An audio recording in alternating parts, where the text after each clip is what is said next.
My study line तरफ आपण मन स्वागत। आपण मैंने समस्त प्रकार वीडियो माई स्टडी लाइन पाई जो निर्वाचन संक्रांति जे सब प्रकार वीडियो अपलोड होती। आज देखिए सार मान सब किसी सार मैंने कमेंट कर सार एएसडी भोटर से विषय वीडियोटा थिला किंतु डिलीट हो जाइए से विषय से एएसडी भोटर विषय गोटे वीडियो अपलोड करूँ। ठीक अच्छे एएसडी माने ए हूँ एबसेंट माने बहुत दिन धरी जदि सी आउ से घर रोन थे माने कौन सी बाहर को जाइए घर सहित लिंक नथिबा हूँ एबसेंट है ए माने सी शिफ्टेड अलग जगह जाइए रोनी खाली माने घर सहित आउर जदि जड़े परिवार जाइए अलग जगह रहती से शिफ्टेड हो किंतु एटा एबसेंट है एस हूँ शिफ्टेड माने सी कि परिवार संपूर्ण जाइए गोटे स्थान अन्य स्थान पूरा उठी जाइए रही है हूँ शिफ्टेड। आउ डी तो जानते डेथ माने मृत बा एटा मध्य केते क्षेत्र में कह डुप्लिकेट ता माने दी जगह थिबो नाडा माने गाँव थी सहर थी। ओके यदि एएसडी आपण माने जो डिस्पोज सेंटर जो पाइबे मार्क कॉपी ऑफ इलेक्ट्रल ता सहित जदि एएसडी लिस्ट थाए आपन को एएसडी लिस्ट गुटे देबे कौन देबे एएसडी लिस्ट से माने भोटर मानकर नाम लिखाई 1 2 3 4 5 मनकर 5 जनकर नाम लिखाई एएसडी एक एएसडी माने एब्सेंट हो पारे शिफ्टेड हो पारे डेथ हो पारे ओके बा डुप्लिकेट हो पारे तेणु एगुड़िकर नाम तार जो लिखाई मार्क कॉपी ऑफ इलेक्ट्रल तार सीरियल नंबरटा है इलेक्ट्रल सीरियल नंबर लिखा सब डिटेल लिखाई ओके जदि ये जो लिस्ट थाए ताले आपण माने कौन करेंगे जो इलेक्शन पूर्व दिन जो मार्क कॉपी ऑफ इलेक्ट्रल रे सेटा ठीक मार देते गोटे चिन्ह देते माने पेनसिल हल्का कि चिन्ह देते जे क्यों माने एएसडी भितर जाउछंती कहीं ना एएसडी मानकर गोटे डिक्लेरेशन फॉर्म पूरण हम जदि आपण जानि नथिबे से जो ये एएसडी बोली ताले आपण कौन करेंगे खाली देखिए सीरियल नंबर पकईकी दस्खत मारिकी भोट देदेला किंतु से माने कौन करेंगे गोटे डिक्लेरेशन फॉर्म पूरण करेंगे जदि आपन चिन्ह दे नथिबे से जो व्यक्ति एएसडी लिस्ट भीतर थी से भोट देवाई गला बेले आपन जानी पारिबेनी जे ये एएसडी भीतर अच्छी कि नहीं एवं तार डिक्लेरेशन आपन नेबे नहीं भूली जिवे तेणु एटा चिन्ह मार देते क्यों माने एएसडी लिस्ट अच्छी जितेबाला से व्यक्ति भोट देते आसवे आपण मैंने जानवे जे एएसडी लिस्ट अच्छा है तेणु फास्ट पोलिंग ऑफिसर जितेबाला mark copy of electoral checking करिवो जानिबो जे ये एएसडी लिस्ट अच्छी से कौन करेंगे पोलिंग एजेंट मान को जनइबे ओके पोलिंग एजेंट जनला आमर प्रिजाइडिंग ऑफिसर सब वेरिफिकेशन करेंगे डिटेल तांकर वेरिफिकेशन करेंगे आधार कार्ड ना आमर भोटर कार्ड का वेरिफिकेशन कर सारा पर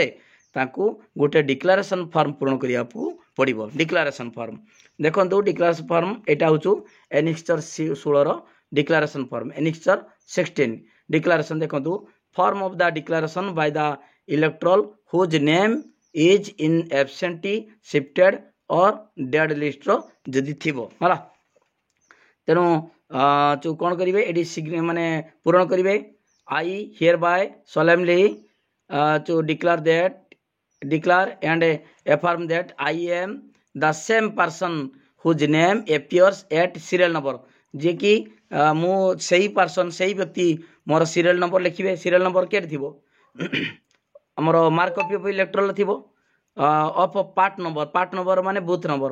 नंबर के मनकर 123 of the existing erectile role of the 40 Nilgiri आपण निजे लिखिए 40 नीलगिरी लिखिबेनी जहाँ थी आपणकर एसेम्बली कन्स्टिट्युएंसी लिख दिखाई 40 नीलगिरी आमर Nilgiri 40 Nilgiri assembly constituency with which was prepared or revise with respect of the first date of January तारीख लिखिए जनवरी एति तारीख है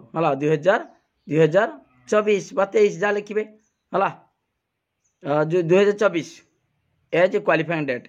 आई am aware that impersonation at a elections in a electoral offence under the section 171D of the Indian penal code okay ठीक अच्छे ताले तापरे eighty खाली डेटा लिखिए तारीख मसीहा लिखिए 2024 तापर लिखिदेवे signature of signature oblique thumb impression of the electoral ये फुल सिग्नेचर मारिबो नाटा लिखिबो सिग्नेचर मारिबो ता सहित ता ना लिखिबे तापर लिखा अछि certified that the above declaration was made and subscribed by the electoral above name before me ता आगरे प्रिजाइडिंग ऑफिसर आगरे सब सिग्नेचर मारले हला सिग्नेचर प्रिजाइडिंग ऑफिसर मारिबे number and name of the polling station 123 Dharampur नोडाल हला नोडाल स्कूल ताने आगे लिखिबे डी नंबर लिखिबे तापरे लिखिबे के बूथ नाटा लिखिबे आउ डेट पकेबे ओके एतिक थिला आपनकर डिक्लेरेशन परे से कोन करिवे 17 एटा पूरण करा हबो 17 ए पूरण करा हबो वर्तमान जानथिबे 17 ए जेरा रजिस्टर भोटर सेटा मध्य दीटा पूरण हेतिबो माने एससी आ पीसी नंबर पूरण हेतिबो खाली पोलिंग स्टेशन नेम आउ नंबर पकेबे तापरे पार्ट नंबर माने जेटा होची बूथ नंबर एवं तार booth number part number of electoral 123 okay जहाँ थी 123 ने जहाँ पार्ट थी बा बूथ नंबर थी से पकेबे तापर कौन करेंगे देखु ये लिस्ट आप लिस्ट पाइबे निश्चित भाव में एएसडी लिस्ट किए एएसडी लिस्ट भितर जाऊँगी धर मनकर 12 नंबर सीरियल ये लोकटे आसला भोट देते ताने 1 2 3 4 एमती तौक तौक जीव 12 नंबर सीरियल देखिए serial number electoral in the electoral serial number बसईदे आउ सी कौन करके भोट दब देखे कि भोटर कार्ड ना आधार कार्ड जी आधार लिखे भोटर लिखे है भोटर कार्ड जीतले इपिक है ओके देखिए नंबरटा जी लिखे ना खाली इपिक लिखिदेवे हाँ तापर सिग्नेचर मारे सिग्नेचर एवं थंब दीटा सा रही मन रखु एटा हूँ एटी सिग्नेचर थंब मारे सिग्नेचर मारे है ओके दीटा है रिमार्क लिखा ASD ओके जानीपारे तो तेणु आप सीरियल नंबरटा कंटिन्यू चलो आउ यही serial number of electoral in the electoral रे सीरियल नंबरटा बसो जी सीरियल नंबर थी मार्क कॉपी ऑफ इलेक्ट्रल रे तापर कौन देखिए भोट देले लिखब आधार कार्ड के भोटर कार्ड तापर थंब आउ सिग्नेचर दीटा रु लिखे रिमार्क हो ASD भोटर ओके ठीक अच्छे एतिकी थिला आमर विषय वस्तु तेणु समस्ते बुझीपारे ASD माने कौन एब्सेंट शिफ्टेड डेथ तेणु वीडियो को लाइक करूँ लिंक शेयर करूँ जो मैंने सब्सक्राइब करना सब्सक्राइब करूँ समस्त प्रकार वीडियो अपलोड हो आज गोटे वीडियो अपलोड कर A to Z presiding officer A to Z form fill up केमती हो मूलर शेष पर्यंत डिटेल फॉर्म पूरा क्या केटा सब पूरण हम मु वीडियो अपलोड कर देखिपारती निश्चित भाव में आपणकर कार्य समाप्त हम ठीक भाव में भल भाव थैंक यू धन्यवाद।